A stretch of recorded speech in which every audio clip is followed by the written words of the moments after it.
बीरबल की बुद्धि और समस्या को भांप लेने की कला के कारण बादशाह उन्हें खूब पसंद करते थे। इसी कारण से दूसरे लोग बीरबल से उतना ही जलते थे। इन जलने वालों में से एक अकबर का साला भी था। वो हमेशा से ही बीरबल को मिला हुआ खास स्थान लेना चाहता था। बादशाह जानते थे कि बीरबल जैसा कोई और नहीं हो सकता है। वो अपने साले को भी ये बात समझाने की कोशिश करते थे, लेकिन उनका साला हमेशा कहता था कि वो भी काफी बुद्धिमान है। इन सब बातों के कारण एक बार बादशाह के मन में हुआ कि अब ये ऐसे नहीं मानेगा, इसे कुछ कार्य देकर ही समझाने पड़ेगा। तभी अकबर ने अपने साले से कहा कि तुम अपने दिमाग और सूझबूझ से इस कोयले की बोरी को सबसे ज्यादा लालची सेठ दमड़ीलाल को बेच कर आओ। अगर तुमने ऐसा कर दिया तो मैं तुम्हें तुरंत बीरबल की जगह दे दूंगा। ये बात सुनकर अकबर का साला हैरान हुआ, लेकिन उसे बीरबल की जगह चाहिए थी।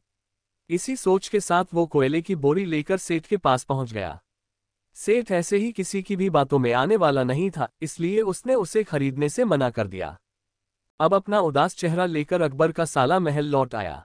उसने कहा कि मैं इसे नहीं बेच पाया। इतना सुनते ही बादशाह ने बीरबल को अपने पास बुलाया। उन्होंने अपने साले के सामने ही बीरबल से कहा कि तुम्हें सेठ दमड़ीलाल को यह कोयले की बोरी बेचनी है। बादशाह का आदेश मिलने पर बीरबल ने कहा कि आप एक बोरी बेचने के लिए कह रहे हैं। मैं उस सेठ को एक कोयले का टुकड़ा ही 10,000 में बेच सकता हूं। ये बात सुनकर अकबर का साला दंग रह गया। अकबर ने कहा कि ठीक है, तुम एक ही कोयले का टुकड़ा बेचो।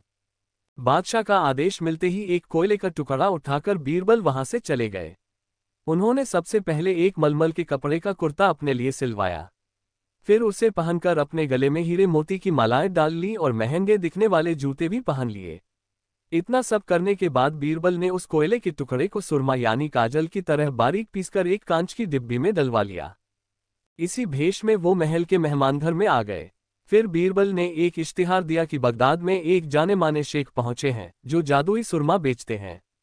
सुरमे की खासियत में बीरबल ने लिखवाया कि इसे लगाने वाला अपने पूर्वजों को देख सकता है।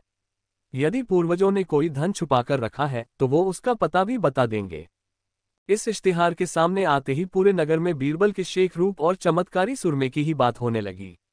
सेठ दमड़ीलाल तक भी यह बात पहुंच गई। उसके मन में हुआ, जरूर मेरे पूर्वज ने धन गाड़ रखा होगा, मुझे तुरंत शेख से संपर्क करना चाहिए। इतना सोचकर दमड़ीलाल शेख बने बीरबल के पास पहुंचा। बीरबल ने जानबूझकर उन्हें पहचाना नहीं। सेठ ने शेख से कहा कि मुझे सुरमे की डिब्बी चाहिए। शेख ने जवाब दिया, बिल्कुल लीजिए, लेकिन एक डिब्बी की कीमत 10,000 रुपये है। सेठ काफी चालाक था। उसने शेख से कहा कि मैं पहले सुरमा आंखों पर लगाना चाहता हूं, उसके बाद पूर्वजों के दिखने पर ही मैं 10,000 रुपये दूंगा। शेख बने बीरबल ने कहा कि ठीक है, आपको ऐसा करने की इजाजत है। बस आपको सुरमे की जांच करने के लिए चौराहे पर चलना होगा। चमत्कारी सुरमे का करिश्मा देखने के लिए वहां लोगों की भीड़ लग गई। तब बीरबल बने शेख जोर जोर से कहने लगे कि इस चमत्कारी सुरमे को सेठ जी लगाएंगे। अगर ये सेठ अपने माता पिता की ही औलाद हैं तो इन्हें सुरमा लगाते ही तुरंत पूर्वज नजर आ जाएंगे।